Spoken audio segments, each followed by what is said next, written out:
Assalamualaikum warahmatullahi wabarakatuh. Waalaikumsalam. Waalaikumsalam. Warahmatullahi wabarakatuh. Alhamdulillah wassalatu wassalamu ala Rasulillah wa ala alihi wa sahbihi ajmain ma ba'. Puji syukur senantiasa kita panjatkan kepada Allah Subhanahu wa taala yang telah mempertemukan kita dalam Zoom kali ini ya. Mudah-mudahan ini sebagai awal kebaikan untuk kita semuanya. Fastabiqul khairat tentunya. Mudah-mudahan kita semuanya mendapatkan barokah dari Allah atas apa yang sudah kita lakukan. Salawat dan salam kepada Nabi kita Nabi besar Muhammad Sallallahu Alaihi Wasallam dan kita tetap istiqomah dalam sunnah dakwahnya hingga akhirat kita. Para asatidz dan ustadzat serta Ustadz Fadil nih yang sudah berkontribusi besar untuk mengadakan pertemuan di malam hari ini. Mudah-mudahan kita semuanya diberkahi oleh Allah. Pada dasarnya kita ingin saling sharing ya. Saya tidak seperti yang disampaikan oleh Ustadz Fadil tadi, Ustadz besar ya, enggak besar badannya aja. Dan tentunya kita di forum ini saling berbagi ilmu, saling sharing, dan saling memberikan yang terbaik tentunya. Karena buku yang akan kita bahas ini buku yang sangat bermanfaat untuk kita semuanya, walaupun tentunya buku ini juga sudah dibahas oleh buku-buku yang lain. Mungkin ada penyempurnaan dari buku-buku yang lain, sehingga perlu untuk kita bahas bersama yang mudah-mudahan nantinya bisa bermanfaat untuk kita semuanya. Semua ada bukunya nggak kira-kira nih? Fadil izin share screen nggak apa-apa Ustaz? Hah? Fadil izin share screen nggak apa-apa? Oh iya, kita awali ya pertemuan Baik ini Ustaz. dengan sama-sama membacakan lapas basmalah. Bismillahirrahmanirrahim. Bismillahirrahmanirrahim. Dan kita Bismillahirrahmanirrahim. senantiasa mendapatkan keberkahan dari Allah Subhanahu wa taala. Apakah Sebenarnya ingin saya terlihat Ustaz? sampaikan sedikit dari pengantar ya, pengantar dari Ustadz Dr. Aiman Rusdi Suwaid ini ya, bahwa beliau mencantumkan hal-hal yang perlu untuk kita garis bawahi dalam buku ini. Yang pertama, wa innani la ubihu li ahadin kainan man kana naskhahu.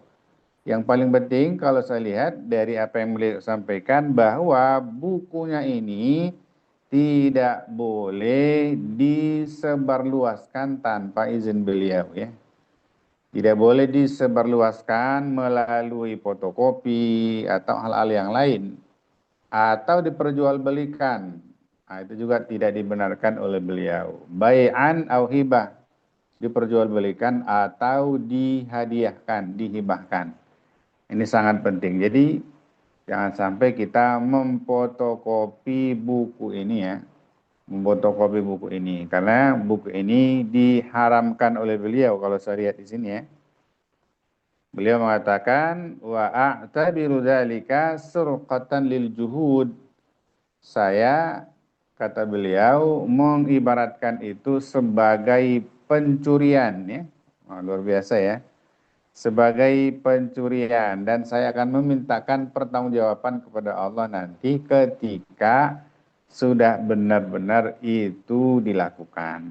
Wa hasibu may yaf'alu dzalika Allah, dan akan dipertanggungjawabkan di hadapan Allah bagi siapapun yang melakukan seperti itu. Yang pertama tadi, tidak boleh memfotokopi buku ini, tidak boleh menjualnya kecuali dengan apa yang sudah ada resmi dari percetakan ya. Percetakan resminya. Kalau tidak berarti buku ini tidak boleh diperjualbelikan. Tapi boleh dibahas, boleh dibaca, boleh dipahami, dan boleh disebarluaskan ilmu-ilmu yang ada dalam kitab ini. Makanya kita belajar tentang kitab ini ya. Mudah-mudahan nantinya kita mengambil pelajaran darinya. Kita Buka halaman yang ke-8 ya. Karena kalau petunjuk bab buku ini tidak perlu mungkin kita bahas, pada dasarnya nanti bisa kita lihat kalau sudah ada bukunya. Kita lihat definisi Al-Quran atau ta'riful Quranil Karim menurut pandangan beliau. Ini juga sebagai ilmu pengetahuan tambahan mungkin kalau ada tambahan dari buku tajwid yang lain. Apa yang dimaksud dengan Al-Quran menurut kata pandangan beliau? Huwa kalamullah ta'ala al-mu'jiz. Ya. Dia adalah firman Allah Subhanahu wa taala yang mempunyai mukjizat-mukjizat yang sangat banyak ya. Artinya punya kelebihan dan keutamaan yang luar biasa karena Al-Qur'an itu memang diturunkan oleh Allah kepada umat akhir zaman yaitu umatnya Nabi Muhammad sallallahu alaihi wasallam. Al-munazzalu ala qalbi nabiyina Muhammad sallallahu alaihi wasallam yang diturunkan oleh Allah Subhanahu wa taala ke dalam hati Nabi Muhammad sallallahu alaihi wasallam. Jadi Allah menurunkannya kepada Rasul sallallahu alaihi wasallam melalui beberapa fase tentunya. Yang pertama itu dari Allah ke Baitul Izzah atau langit dunia, dan dari langit dunia itu kepada malaikat Jibril, dibawa oleh malaikat Jibril kepada Nabi sallallahu alaihi wasallam. Ada yang dibacakan secara langsung, ada yang dimasukkan ke dalam hati Nabi. Al-muta'abbadu bitilawatih ya. Al-muta'abbadu bitilawatih yang dianggap ibadah bagi orang yang membacanya. Jadi yang membacanya saja itu sudah dianggap sebagai ibadah. Berbeda dengan kitab-kitab yang lain, itu tidak cukup dengan membacanya, harus diamalkan baru mendapatkan pahala dari Allah. Ini membacanya saja itu sudah bagian dari pahala yang besar dari Allah. Al-maktub baina ad-daffatain ya. Tertulis bagi kita di antara dua sampul ya, sampul dari Al-Qur'an itu sendiri. Al-manqulu ilaina bitawatir, di mana Allah Subhanahu wa taala menurunkan Al-Quran itu secara mutawatir. Jadi sampainya Al-Quran itu kepada kita secara mutawatir. Maksudnya mutawatir itu turun-temurun. Dari Allah tadi ke Baitul Izzah, dari Baitul Izzah kepada malaikat Jibril kepada Nabi, terus dari Nabi SAW kepada para sahabat, khususnya Zaid bin Thabit dan sahabat-sahabat di bawahnya, tabi'in sampai kepada para ulama-ulama qari dan ke kita tentunya. Al-mutahadda bi aqsari suratin minhu. Sesungguhnya ditantang ya semua orang-orang yang ingin ikut andil untuk membuat satu surah pendek ya. Bi aqsar maksudnya satu surah pendek yang sama dengan Al-Quran. Artinya Allah menantang siapapun yang ingin mencontoh Al-Quran walaupun surah pendek silahkan. Nah, kalau menganggap bahwa Al-Quran itu bukan dari Allah, kalau menganggap Al-Quran itu bukan firman Allah, jadi Allah tantang sama seperti ayat-ayat yang ada yang kita baca di dalam Al-Quran ya. Ada yang kadang-kadang fa'tu bisurah, datangkan satu ayat atau satu surah ya, ada yang satu ayat dan berbagai tantangan-tantangan yang lain yang disampaikan oleh Allah kepada kita. Berikutnya ini tidak terlalu kita bahas ya karena memang ini juga sudah ada dalam kitab-kitab yang lain. Kaifa balaghan Nabi sallallahu alaihi wasallam Al-Qur'an Al-Karim? Bagaimana Nabi sallallahu alaihi wasallam menyampaikan Al-Qur'an itu kepada kita? Pertama, balagha Rasulullah ummatal Qur'an al-azim bi tariqatain. Sampainya Al-Quran itu kepada kita, ya kepada umat Nabi Muhammad SAW dengan dua cara. Pertama, maktuban, ya, secara tertulis. Dari dulu Al-Quran itu sudah ditulis oleh para sahabat. Terutama sahabat-sahabat yang memang ahli dalam penulisan. Ada Zaid bin Thabit, ada Uthman bin Affan, ada Ali bin Abi Thalib, ada Muawiyah, dan banyak lagi di antara sahabat-sahabat yang lain yang memang mereka itu ahli dalam penulisan Al-Quran. Yang kedua adalah mantuqan an-naqlus sauti. Artinya benar-benar hadir Al-Quran itu kepada kita secara suara ya. Nah, artinya Nabi membacakan itu kepada para sahabat dan sahabat menghafalkannya. Jadi tadi secara tulisan dan secara suara dibacakan oleh Nabi dan didengar oleh para sahabat-sahabat. Wa qad wasalna al-Qur'an bi tariqatain sabiqatain mutawatiran, dan sesungguhnya hadir Al-Qur'an itu dengan dua cara tadi, penulisan dan suara yang disampaikan oleh Nabi kepada kita secara mutawatir. Mutawatir maksudnya turun-temurun ya, yang memang langsung keasliannya tanpa ada jeda. Ya.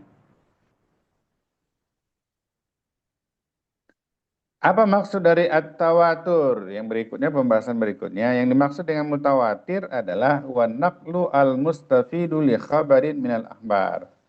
Artinya adalah periwayatan satu kabar ya, secara luas dari satu generasi ke satu generasi yang lain. Atau dari satu tabaqan ba'da tabaqah, satu masa atau satu wilayah dengan wilayah yang lain. Nah, itu yang disebut dengan mutawatir. Bagaimana dari satu kabar, satu generasi ke generasi lain, dari satu wilayah atau satu tempat ke tempat yang lain, mulai dari Allah Subhanahu wa taala sampai kepada kita yang menerimanya. Bihaitsu yuhilul aqlu istima'a kullir rawati 'alal kadhb.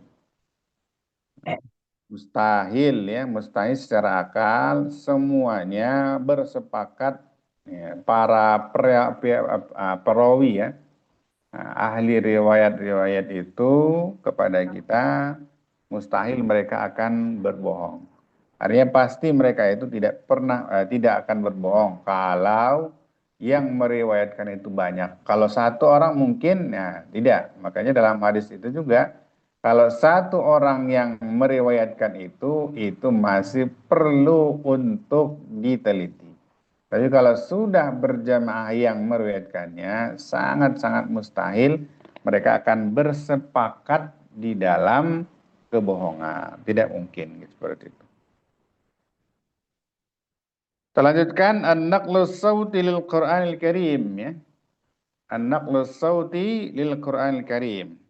Penyampaian Al-Quran melalui suara ya, melalui suara yang disampaikan oleh Nabi Sallallahu Alaihi Wasallam. Pertama, nazala Jibril bil Quran azim ala qalbin Nabi Sallallahu Alaihi Wasallam bi alfazihi wa ma'anihi wa kulli ma yata'allaqu bih.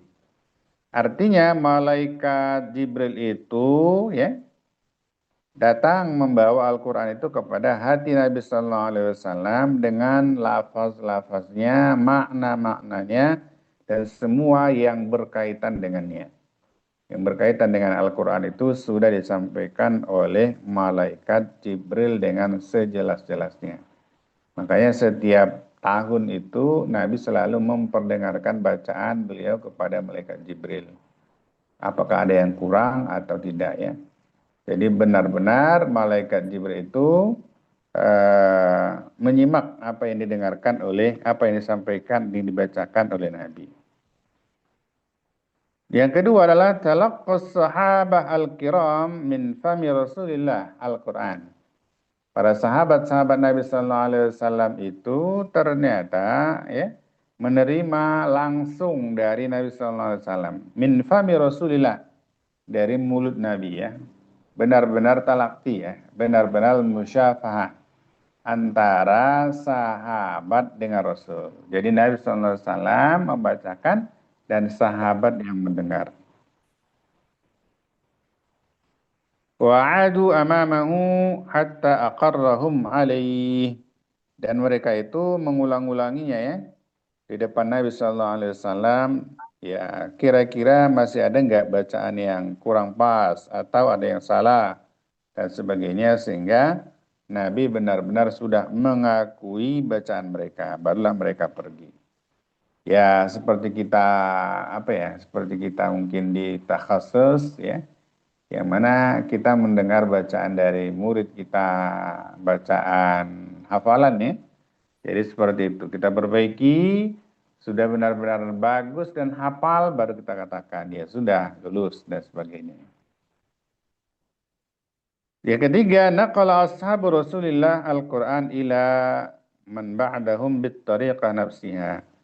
Bagaimana sahabat-sahabat Nabi SAW itu juga sama ya, menyampaikan Al-Quran itu dengan sama ya, sama ya, seperti apa yang disampaikan oleh Nabi. Artinya sahabat itu menyampaikan kepada tabi'in, dan tabi'in kepada tabi'at tabi'in, dan seterusnya sampai kepada kita. Wahakadha hatta wasala ilaina, dan begitulah sampai ya, sampai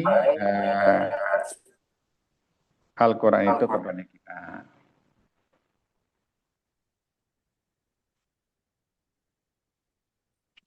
Terlambat nih Ustaz Fadil nih.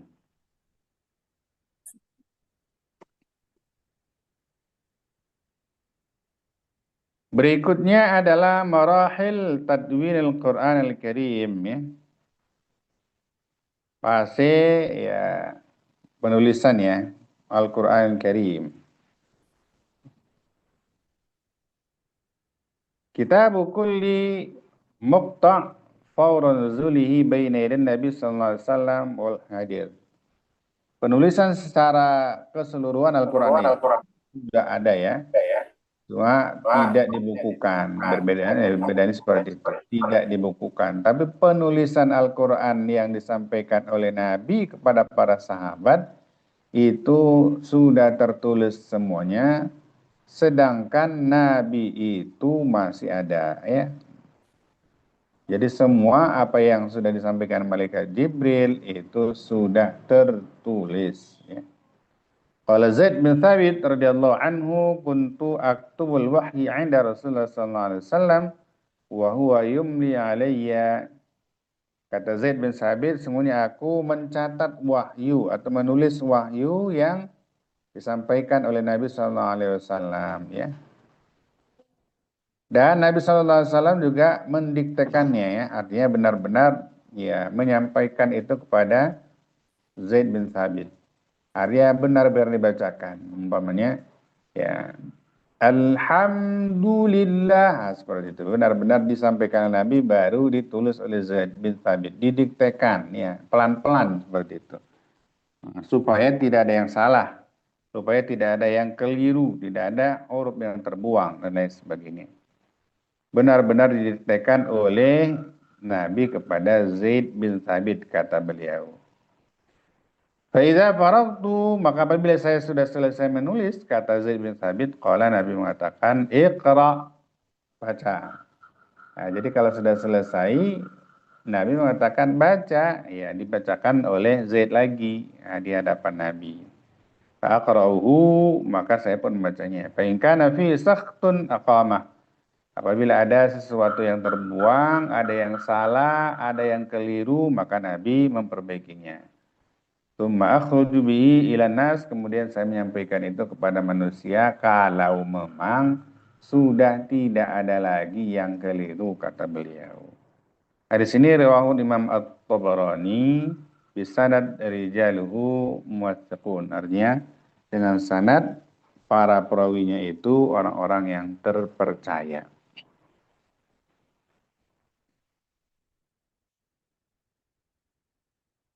Itu yang pertama ya, bagaimana datangnya Al-Quran itu dari Nabi Sallallahu Alaihi Wasallam kepada para sahabat, khususnya Zaid bin Thabit, dan ditulis oleh beliau, didiktekan oleh Nabi, sampai dibacakan oleh beliau di hadapan Nabi. Kalau Nabi menganggap itu sudah selesai, maka baru selesai. Tapi kalau tidak, Nabi mengatakan, coba tulis kembali. Yang kedua, tafriqul kitab as-sabiqah fi suhufin, atau zaman Abi Bakr as-Siddiq. Ya, penyalinan dari kitab-kitab yang berserakan tadi, yang ada di pelepah kurma, ada di kulit-kulit kambing atau kulit binatang yang lain, itu semuanya disalin ya, ditulis dalam lembaran-lembaran supaya semuanya itu terkumpul ya. Itu di masa Abu Bakar Siddiq radhiyallahu anhu. Kemudian naskhu iddata masahib minal mus as-sabiqah zaman Utsman. Ya, semua yang sudah dikumpulkan oleh Abu Bakar Siddiq radhiyallahu anhu itu disalin kembali di masa Utsman bin Affan radhiyallahu anhu atau dibukukan ya, di masa Utsman itu sudah dibukukan, jadikan sebagai mushaf yang memang menjadi pedoman bagi umat Islam secara keseluruhan. Kenapa ditulis di masa, dikumpulkan penulisan itu di masa Abu Bakar? Karena Abu Bakar khawatir bahwa Al-Quran itu akan hilang dengan banyaknya para hufal, ya, para orang-orang yang hafal Al-Quran meninggal dunia di perang, ya, di salah satu peperangan untuk mempertahankan agama Allah Subhanahu Wa Taala. Kalau tidak salah, dalam sirah itu ada sekitar 50 para penghafal Al-Quran yang syahid ketika mereka ikut terjun dalam berbagai medan perang di masa Abu Bakar. Oleh karenanya kekhawatiran itulah yang membuat ijtihad Abu Bakar untuk mengumpulkan semuanya, dan di masa Utsman bin Affan itu sudah jadikan sebagai mushaf ya. Arsala Utsman radhiyallahu anhu mushafan minal masahif as-sabiqah ila kulli misr min ansaril muslimin ma'a qari mutqin yuqra'un nas. Jadi Utsman itu mengutus ya atau membagikan mushaf mushaf ke berbagai daerah, setiap Mesir, setiap daerah ya, dari daerah yang sudah dikuasai oleh umat Islam. Maqari mutqin, tapi bukan hanya bukunya saja, tapi ada qari mutqinnya ya, ada yang memang didatangkan oleh Utsman bin Affan qari'nya. Jadi bukan hanya Qurannya saja, tapi qari'nya juga, orang yang bisa untuk menjelaskan Quran itu supaya mereka bisa membaca Al-Quran itu di hadapan manusia yang lain atau di hadapan para sahabat atau tabi'in.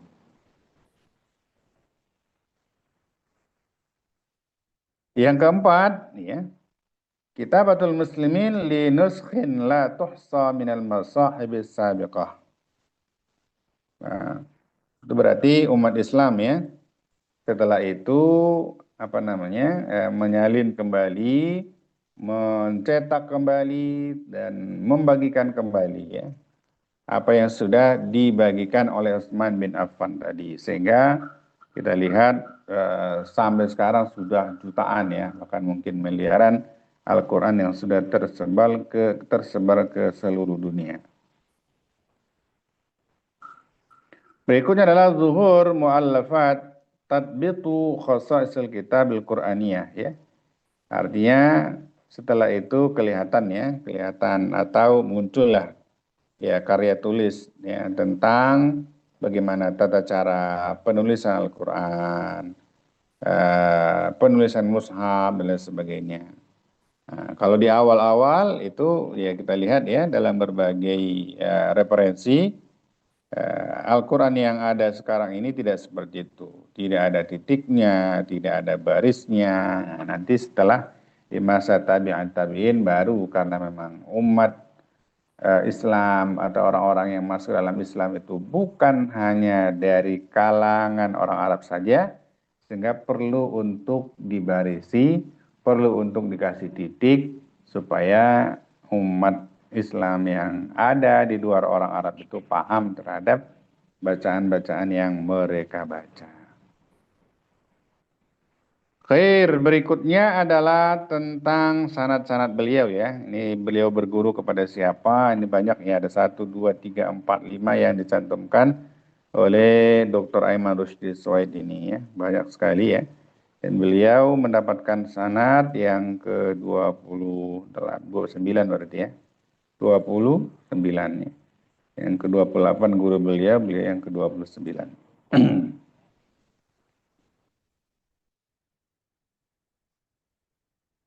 Terus kita lanjut karena tidak terlalu apa ya, tidak terlalu urgen ya, karena ini sudah juga sering kita jelaskan pada murid-murid kita tentang fase penurunan Al-Quran.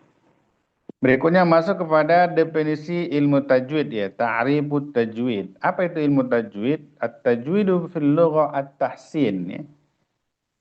Secara bahasa tajwid itu adalah at-tahsin. Hassana yuhassinu tahsinan, artinya memperbaiki bacaan, membaguskan ya, atau jawwada yujawwidu, hassana yuhassinu, sama ya.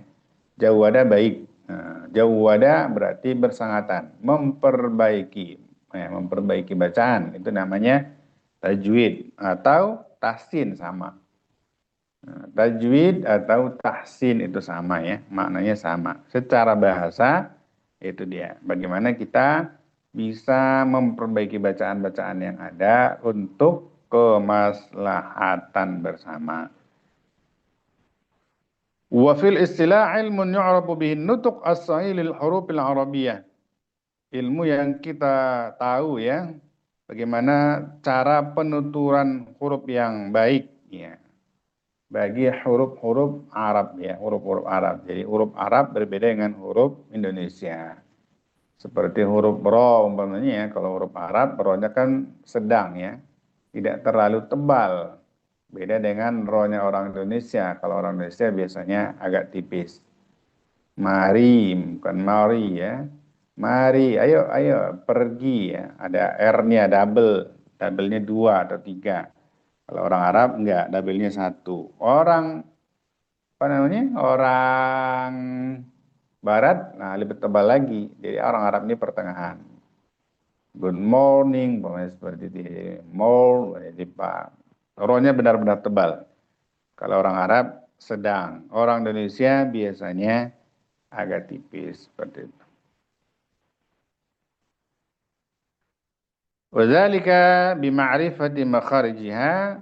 Demikian supaya kita paham dengan makharij hurufnya, wasifatiha az-zatiyah, dan sifat-sifat yang melekat ya, sifat-sifat yang melekat di dalam huruf tersebut. Umpamanya huruf sin ya, ada sifat yang melekat seperti hamas umpamanya ya, atau rokhawah ya, atau sipal umpamanya.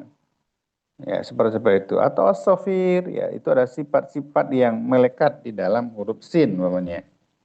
Atau wal aradiyah, sifat yang tidak melekat. Ada sifat yang melekat dan ada sifat yang tidak melekat. Artinya sifat yang tidak melekat itu sifat dadakan. Seperti umpamanya huruf ro ya. Huruf ro tebal, kadang-kadang ya ada dadakan. Kenapa bisa tebal? Karena dia berbaris fathah umpamanya. Kenapa bisa tebal? Karena dia berbaris doma. Kenapa bisa tebal? Kenapa bisa tipis? Karena huruf sebelumnya berbaris kasroh. Jadi itu namanya sifat yang tidak melekat. Yang kadang-kadang dibaca tebal, yang kadang-kadang dibaca tipis ya. Itu namanya sifat yang tidak melekat. Sifat melekat dan sifat yang tidak melekat. Jadi setiap huruf itu ada ya, setiap huruf itu ada sifat yang melekat dan ada sifat yang tidak melekat.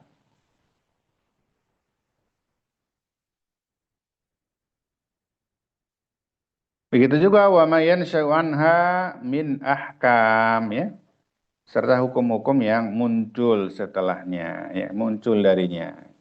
Umpamanya ketika dia bertemu dengan nun yang mati atau tanwin sebelumnya, maka dia bisa menjadi ikhfa, bisa menjadi idgham, menjadi iqlab, dan hal-hal yang lain ya, yang berkaitan dengan hukum-hukum ilmu tajwid.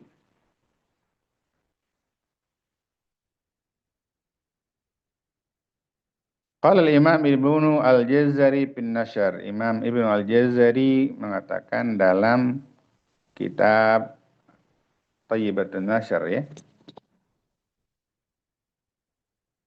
Ini panjang ya perkataannya.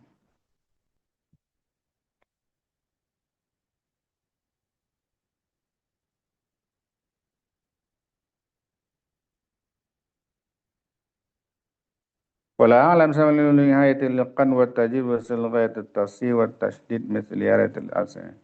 Jawalan labdul mutalaqim.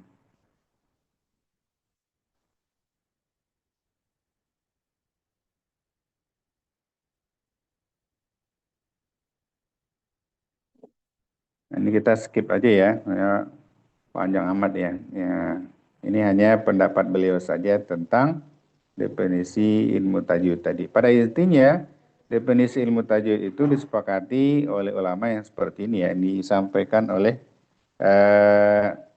Dr. Aiman tadi ya. Pertama, ilmun yuqrabu bin nutq as-sahih lil huruf al-arabiyyah. Ilmu yang kita kenal bagaimana tata cara penuturan huruf-huruf Arab dengan benar ya. Nah, dengan mengetahui makharijha makhraj hurufnya yang keluar dari lidah kita atau tenggorokan kita atau pangkal lidah dan lain sebagainya. Tadi sifat-sifat yang zatiyahnya dan aradiyahnya, artinya sifat yang melekat atau sifat yang tidak melekat.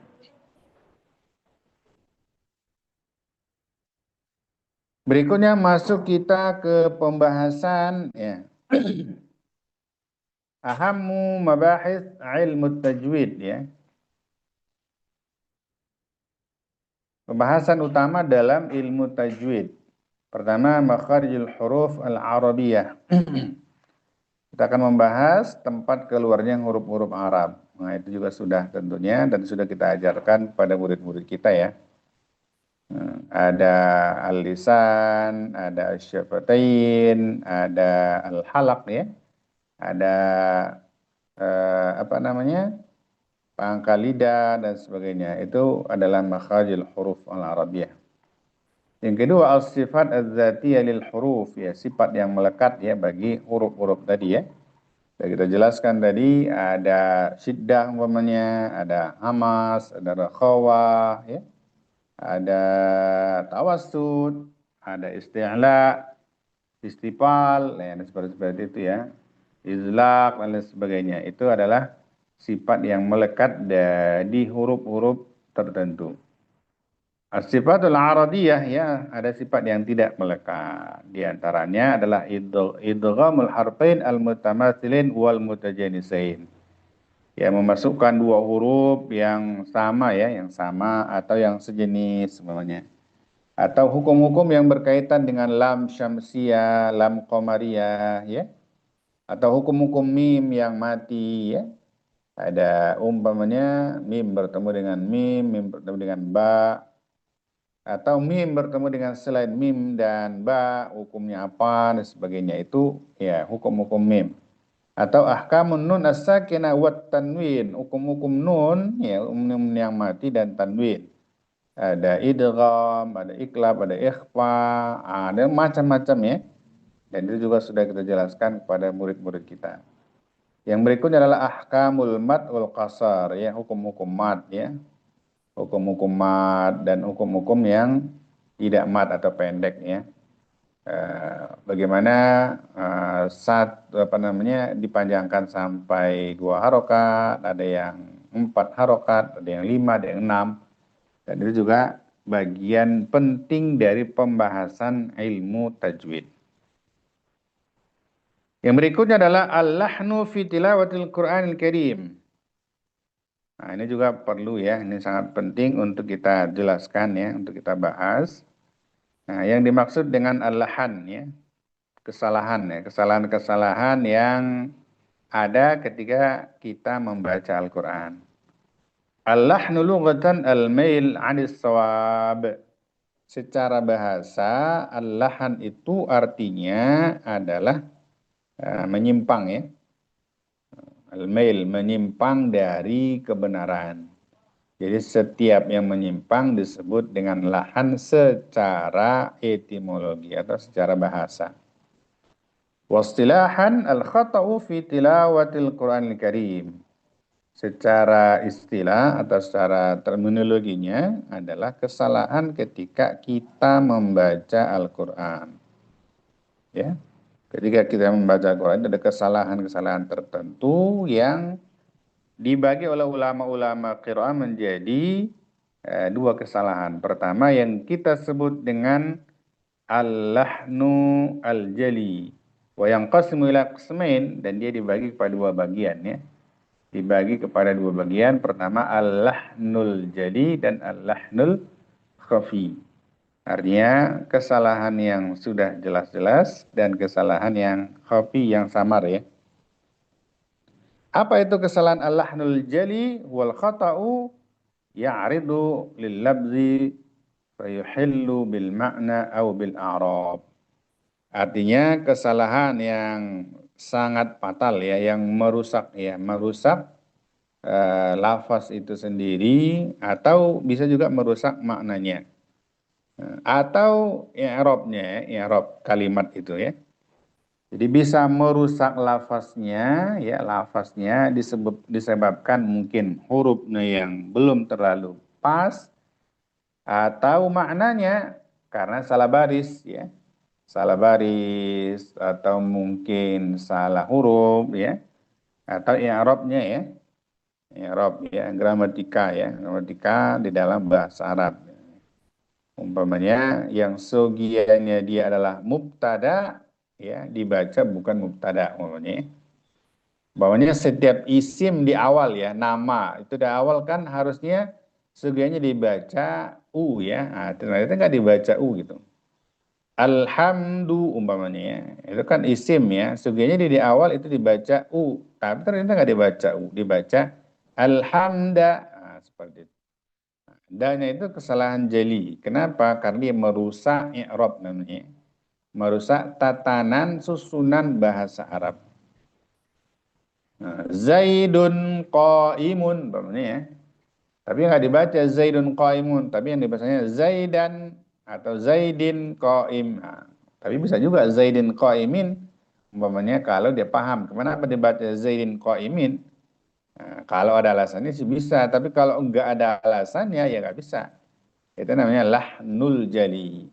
Artinya merubah tatanan bahasa Arab itu sendiri.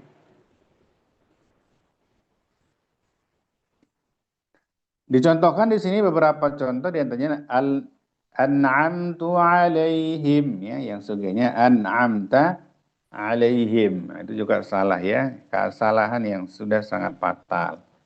Saya beri nikmat kepada mereka. Jadinya ya, bukan an'amta alaihim. Engkau beri nikmat kepada mereka.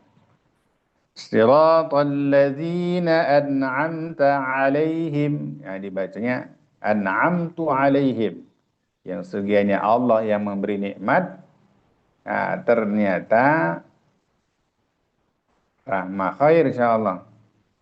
Ternyata tidak seperti itu, saya yang memberi nikmat. Jadi kita seolah-olah Tuhan ya, bukan Allah yang menjadi Tuhan kita.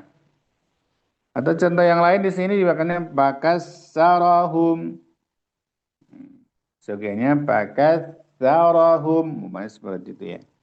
Nah, sa dibaca sa umpamanya, atau sya dibaca sa.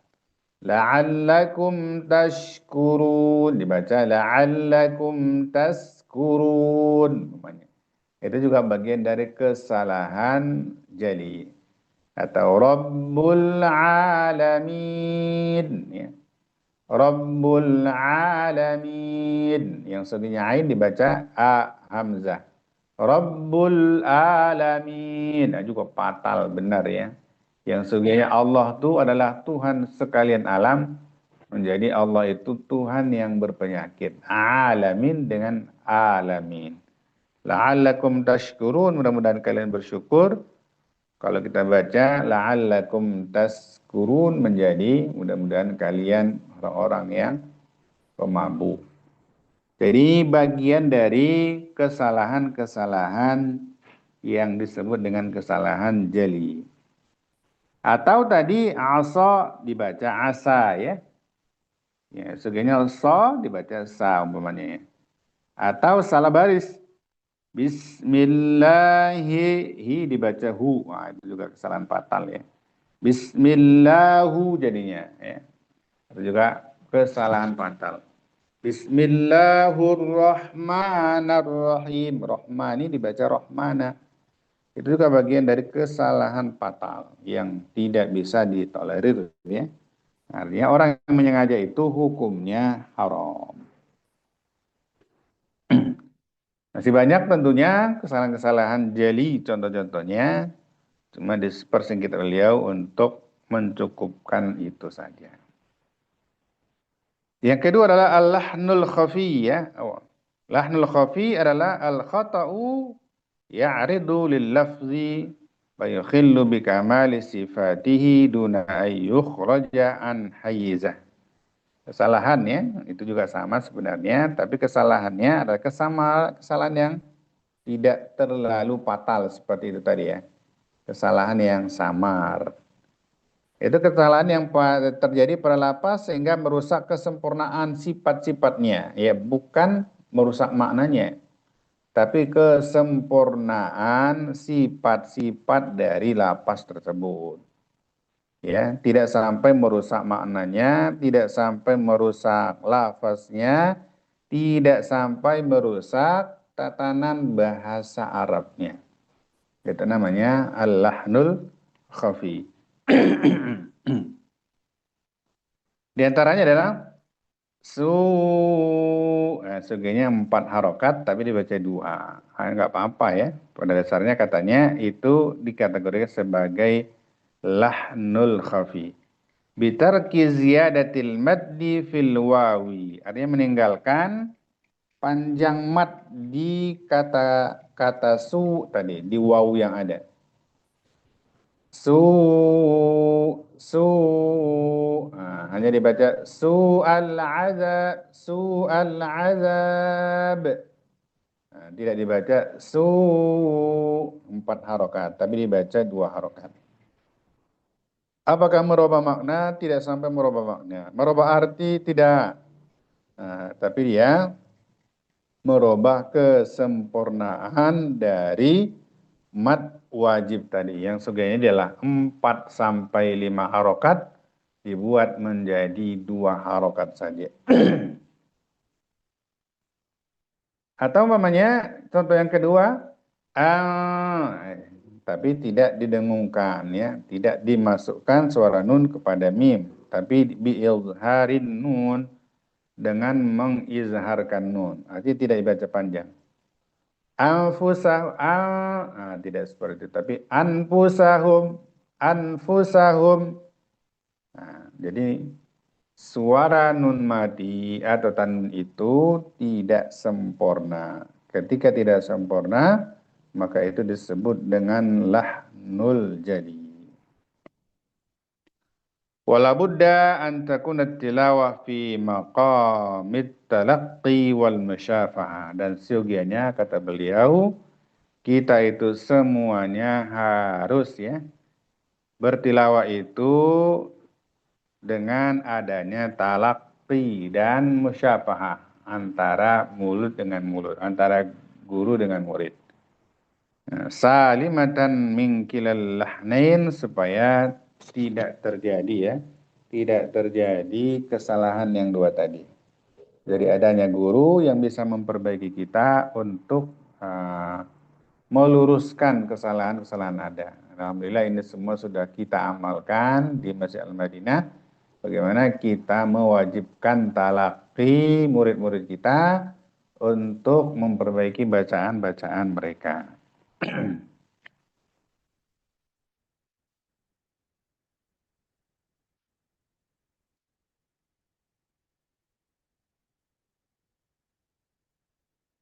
Jam 9 ya. Mana Mas Fadil nih? Hadir Ustaz. Hadir. Ada Ustaz. Berapa menit lagi? Berapa menit lagi? Sampai jam 9 kurang. Itu jam 9. Ini kalau kita membahas hukum iltizam at-tajwid lagi ya. Nah, ini agak panjang ya, panjang. Iya, Ustaz. Satu materi lagi ya. Setelah itu kita kalau ada yang perlu kita diskusikan nanti kita diskusikan ya. Siap, Ustaz. Tapi satu materi lagi yang berkaitan dengan hukum ya, hukmul iltizam bit tajwid, hukum mematuhi ilmu tajwid.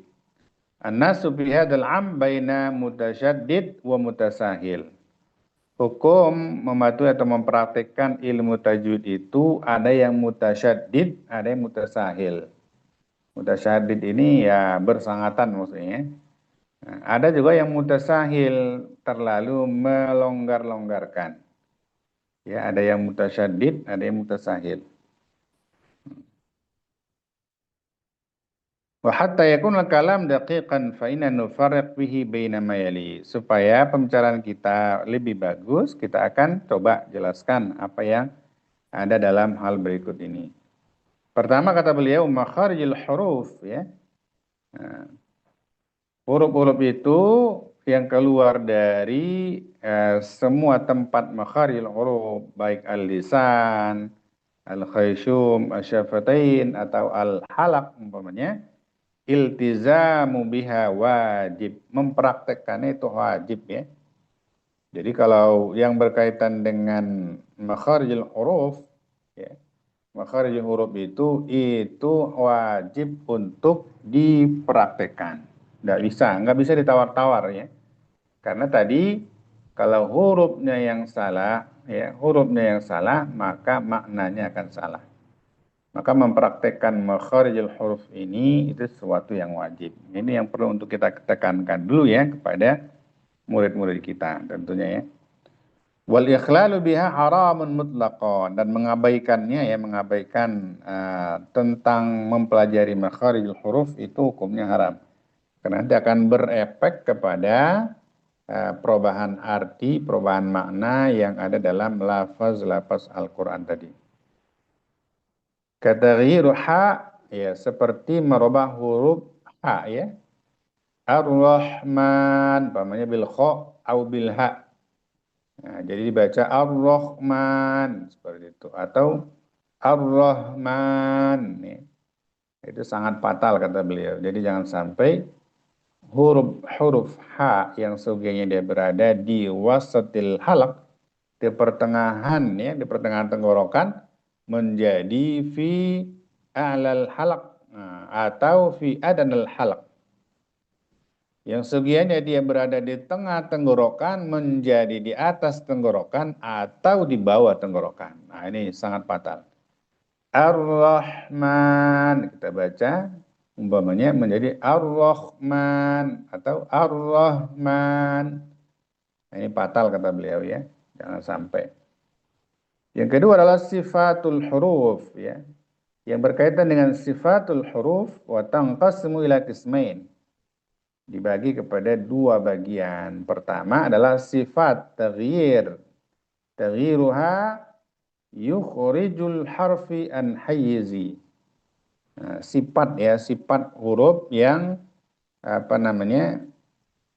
Membuat huruf itu bisa menyimpang dari tempatnya.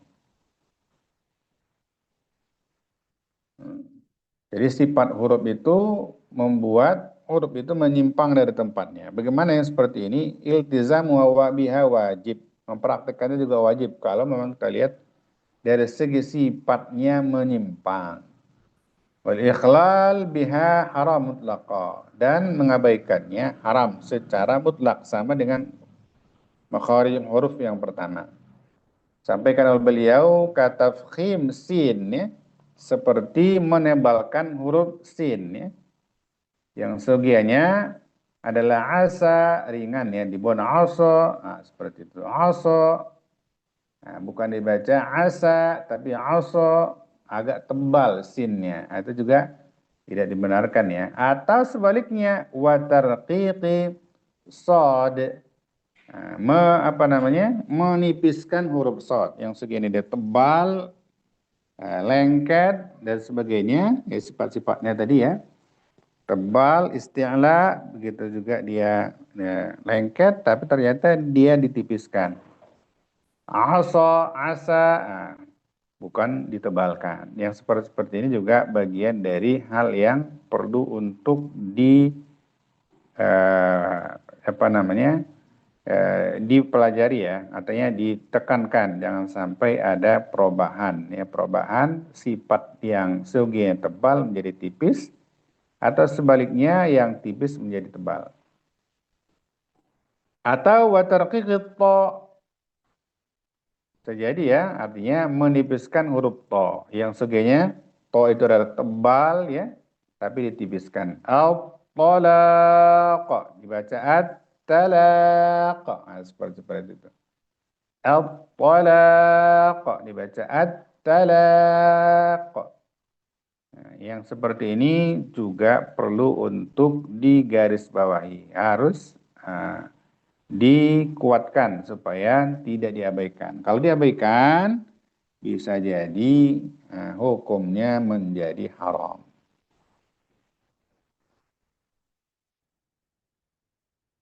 Sifat yang kedua adalah sifat tazyinah tahsiniyah ya. Sifat untuk memperindah atau mempercantik bacaan. Katarqiq al-maftuhah wal madmumah. Seperti menipiskan huruf ro yang berbaris fathah dan berbaris dhammah. Jadi bacanya itu bukan tafkhim ya. Yang sebagiannya ar-rah, tapi dibacanya ar-ra, ar-a. Ar-ra, nah, seperti artinya bukan tebal tapi tipis ya, dibacanya tipis. Yang sunyi ditebalkan. Ar-rahma, ar-ra, atau wa'adamu tabyinil hamas wa tabasyi, tapi tidak menjelaskan apa namanya sifat hamasnya atau sifat tabasyinya dalam huruf-huruf tertentu umpamanya. Tidak ada hamasnya umpamanya, kurang hamasnya. Nah, itu beda dengan yang di atas ya. Hukumnya beda. Hamasnya tidak ada, umpamanya seperti huruf ta umpamanya ya. Tidak ada hamasnya, atau huruf-huruf yang lain yang tidak ada hamasnya, sin umpamanya, dan seperti itu. Atau tabasyinya kurang, minasyaiton umpamanya seperti itu, tapi tidak ada tabasyinya dibuatnya, hanya minasyaiton. Nah, itu kekurangan ya dalam menjelaskan sifat-sifat huruf yang ada. Minasyaiton, bukan ada tabasyinya, minasyaitonir. وعدم تطويل زمن الحرف الرخوي الساكن مقارنة بالتشديد, atau tidak memanjangkan ya, tidak memanjangkan huruf-huruf rakhawah yang mati. Bismillah hanya dibaca bismillah, nah itu juga tidak boleh ya. Nah, kurang benar maksudnya, beda dengan yang di atas. Ini juga kurang benar, kalau dia rakhawah harus terpanjangkan. Setiap huruf rokhawah dikasih sedikit suaranya lebih panjang dari at-tawassut, apalagi syiddah ya. Umpamanya seperti itu. Jangan semua huruf dibuat syiddah, atau sebaliknya juga jangan semua huruf dibuat ar-rokhawah. Jadi yang memang huruf rokhawah dibuat rokhawah, kalau dia syiddah dibuat syiddah. Kalau dia tawassut ya tawassut, seperti itu. Jadi semua huruf itu berbeda-beda sifatnya. Maka kata beliau ya tidak memanjangkan huruf rokhawah. Ada yang seperti itu. Umpamanya ha tadi ya, Ar-Rahman. Hanya dibaca Ar-Rahman, Ar-Rahman. Enggak kedengaran bahwa dia membaca rokhawah dalam huruf ha ya. Itu juga bagian dari kekeliruan. Ar-Rahman, Bismillah, umpamanya seperti itu. Asyakirin, umpamanya. Enggak ada at-tabasyinya umpamanya. Kurang atau seperti hal-hal yang lain. Wa kulli ma istala alaihi ulama bismillahil khafi. Nah, itu tadi ya, muqaranatun bit tasydid. Kalau ini beda lagi ya. Jadi hal-hal yang seperti itu juga satu kekeliruan, ya, satu kekeliruan.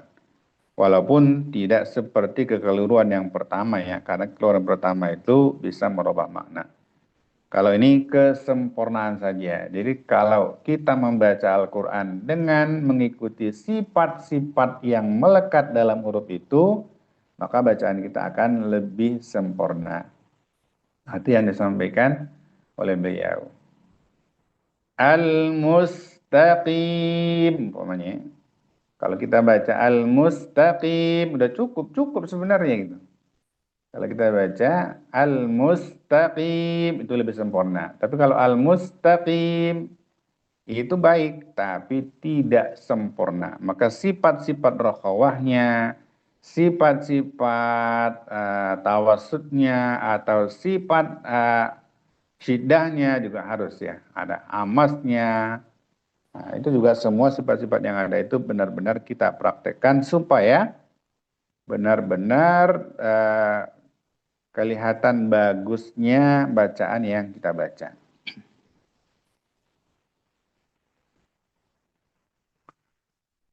Wa kullu ma isala alaihi ulama bismillahil khafi fa yufarriq fihi baina halatain. Jadi apa yang disampaikan oleh ulama kita berkaitan dengan lahnul khafi itu maka dibagi menjadi dua bagian. Pertama, ala sabilit talaqqi wal musyafahah. Bagaimana kita bertalaki dan musyafah dengan guru-guru kita, ilzam wajib. Jadi menyampaikan itu, menentukan hal itu sesuatu yang wajib. Ya. Wal ikhlaqu bi haram.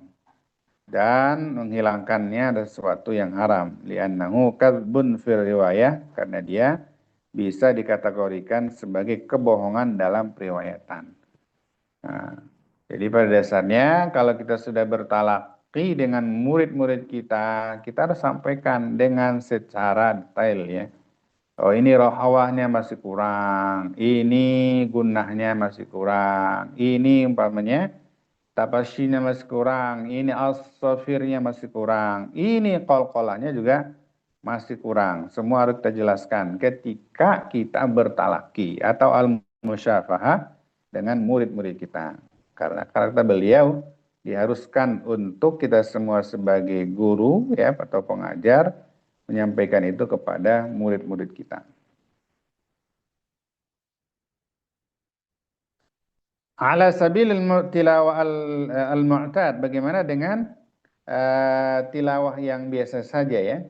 Artinya bukan bertalaki dengan murid kita atau kita sendiri yang baca umpamanya. Yufarriqu fihi baina halatain. Pertama, min syakhsin mutkin alim bil ahkam mu'aibun fi haqqi. Kalau seseorang itu sudah mutkin ya, udah benar bacaannya, udah paham dengan hukum-hukumnya, tapi dia meninggalkan itu, dia tercela. Nah, jadi kalau kita guru umpamanya, kita sudah paham mana yang merkhawa, mana yang syiddah, mana yang hamas, mana yang istifal, mana yang isti'la. Nah, tapi masih kita tinggalkan, kata beliau, mu'aibun fi haqqih. Kita tercela, walaupun tidak sampai haram ya.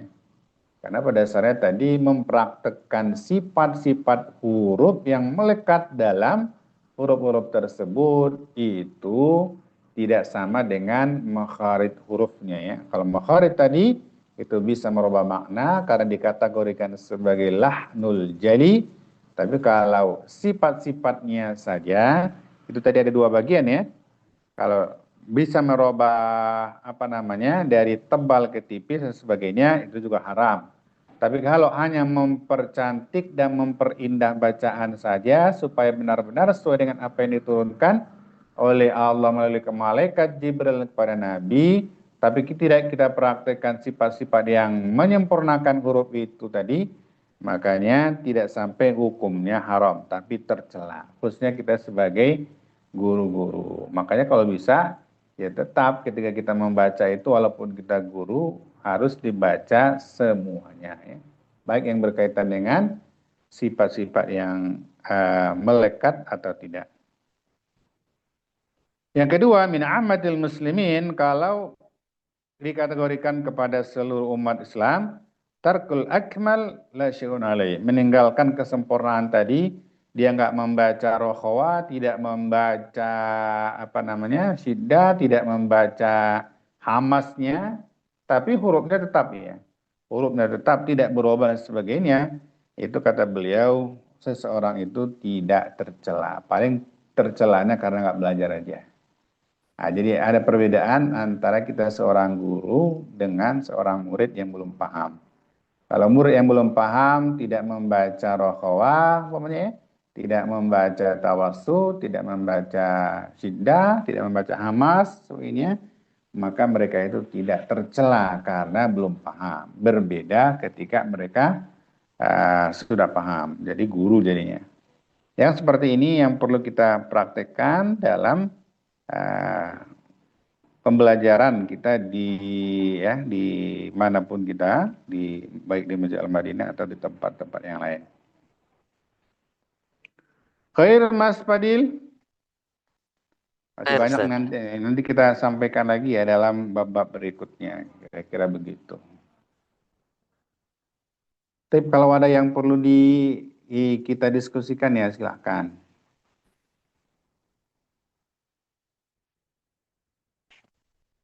Dulu, terima kasih banyak Ustadz Sudirman atas penjelasannya yang luar biasa. Masya Allah, tabarakallah.